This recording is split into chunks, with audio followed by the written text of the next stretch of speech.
आजच्या या धकाधकीच्या जीवनात पोटासाठी धडपड चोहीकडे चालू आहे, पण या ठिकाणी पैशापेक्षा संध्याकाळच्या जेवणाला खूप महत्व आहे. एक वेळची पोटभर जेवण कसे मिळेल यासाठी घरातील सर्वांची धडपड चालू आहे. तुम्ही माझ्या पाठीमागे पाहू शकता, हे मासे पकडत आहेत आणि यातून पाणी पूर्ण असं पाईपद्वारे बाहेर काढलेल्या रानामध्ये फेकलेलं आहे.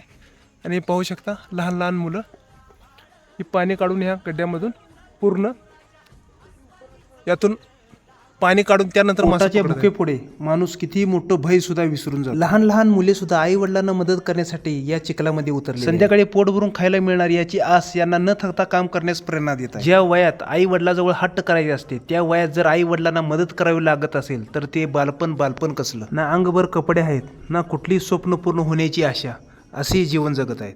माणूस हा असा प्राणी आहे ज्याने स्वतःच्या जगण्यासाठी दुसऱ्याच्या जीवाची पर्वा करणं कधीच सोडून दिलं आहे. पाण्यामध्ये खूप काही जीव आहेत, हे सर्वांना खातात. त्यामध्ये शंख शिंपले आहेत, त्यांना ही सुट्टी म्हणतात.